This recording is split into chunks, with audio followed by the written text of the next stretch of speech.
কারো জন্মস্থান ভারত, কারো পাকিস্তান, তবে খেলেছেন আরব আমিরাতের জার্সিতে। পারিবারিক সূত্রে ভারত পাকিস্তানের হলেও দুদেশের রাজনৈতিক বৈরিতার প্রভাব এতটুকুও পড়েনি আমিরাতের ড্রেসিং রুমে।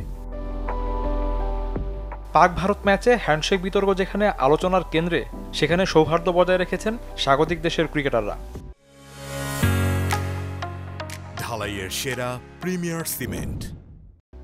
আমাদের এশিয়া কাপ স্কোয়াডের 17 জন ভারত অথবা পাকিস্তানি বংশোদ্ভূত, কিন্তু শত্রুতার কথা কখনো মাথায় আসেনি। দীর্ঘদিন একসাথে খেলায় আমাদের বন্ধন খুব ভালো। আমরা সবাই একটা পরিবার, সৌহার্দ্য বজায় রেখে খেলি। জন্মসূত্রে ভারত পাকিস্তানের হলেও তাদের মননে মগজে আরব আমিরাত, আর ফোকাসে শুধুই ক্রিকেট। দেখুন, কে ভারত থেকে আসলো আর কে পাকিস্তান থেকে আসলো সেটা নিয়ে আমাদের মাথা ব্যথা নেই। আমরা আরব আমিরাতের প্রতিনিধিত্ব করছি। ভারত পাকিস্তানে কি হলো তা বিবেচনার বিষয় নয়। এশিয়া কাপে শুধু আরব আমিরাত নয়, হংকং আর ওমানেও ছিল ভারত পাকিস্তান বংশোদ্ভূত ক্রিকেটার।